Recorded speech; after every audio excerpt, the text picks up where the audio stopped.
Hello, I'm Lorine McGinnis Schulze of Olive Tree Genealogy, and today I want to talk to you about 19th century photographs. Maybe you've been lucky enough to inherit an old family album or a shoebox full of old family photos, but you need some help identifying what type of photos they are and the approximate time period when they were taken. In this video, I'm going to introduce you to 5 different types of photographs. But let's start with the beginning of photography, daguerreotypes.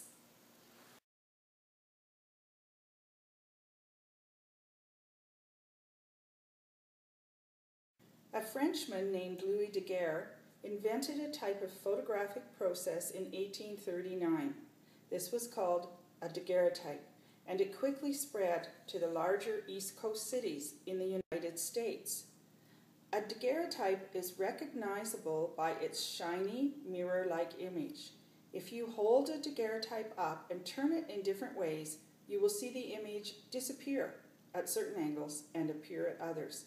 This is how you recognize a daguerreotype from other photographs. Daguerreotypes were put behind glass, sealed, and placed in a protective hinged case. Here are 3 daguerreotypes I have in my personal collection, and I think you can see on the video that they have a very good image quality. One thing you have to remember, if you're lucky enough to have a daguerreotype in your possession, keep it out of direct sunlight and away from any extreme temperature changes. Daguerreotypes were in use from about 1839 until about 1855, when a new photographic process called an ambrotype was developed. Before I talk to you though about ambrotypes, I want to show you a very special piece that I have in my collection. This is an unusual case that I have in my collection. It's not your typical daguerreotype case, and inside we have a daguerreotype, and I don't know if it will show on the video, but if I were to turn this various ways, I would see the mirror-like image. But if we flip it even further, it's a double case. And at the back, we have another photograph. This is not a daguerreotype. This is an ambrotype, which we're going to talk about next. Again, I probably can't show it in the video, but the ambrotype does not have a reflective surface, so no matter which way you turn it, you will see the image, and that's the main way to tell an ambrotype and a daguerreotype apart.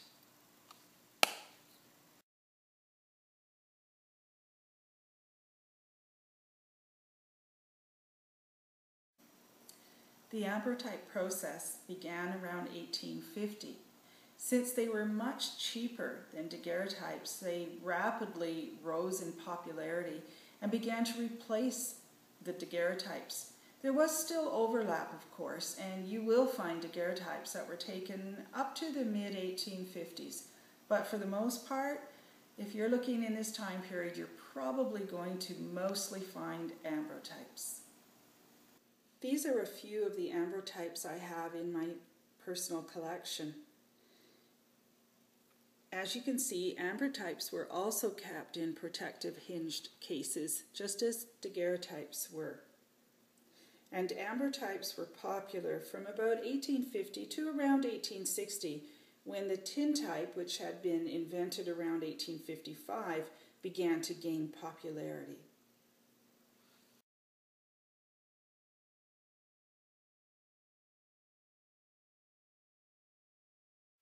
Tintypes were invented in 1855, and in this process an iron plate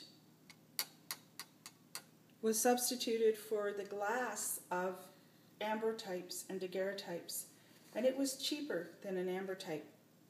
Because tintypes were often placed in albums along with CDVs, such as these 3, the tintypes were often put into mounts and trimmed at the sides and the corners.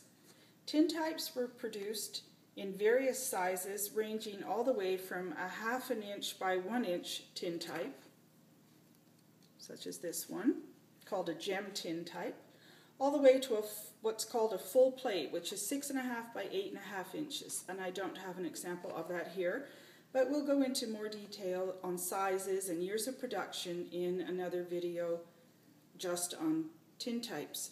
The one thing you have to remember, if you find a tintype in your family album or shoebox of photographs, is that tintypes were produced right up into the early 1900s.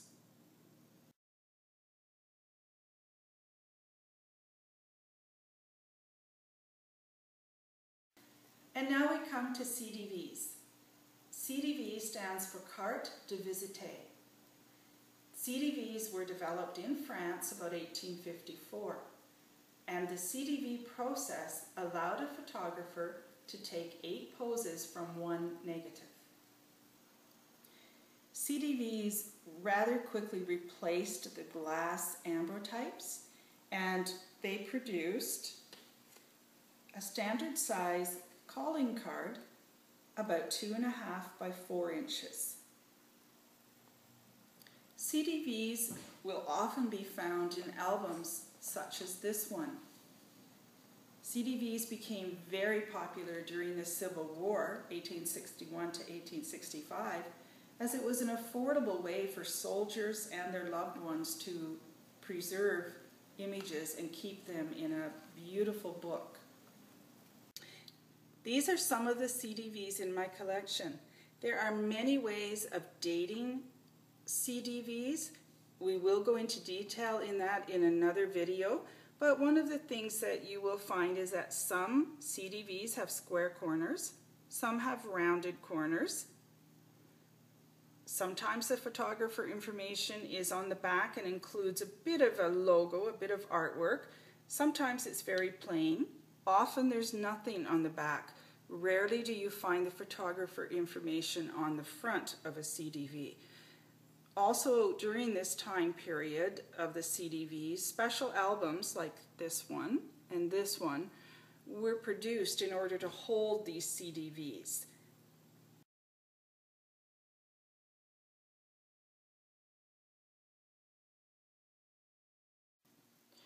CDVs were eventually replaced in the 1870s by larger cabinet cards, which used the same photographic process as a CDV, but were on a larger 4 by 6 card. Here you see a CDV, which we talked about earlier, and you can see the difference in size with the larger cabinet card. Another difference is that on cabinet cards, most of the time you will see the photographer's information on the front. Not always. Sometimes you will find it on the back. But in a CDV, it's almost always on the back if there's any photographer information at all.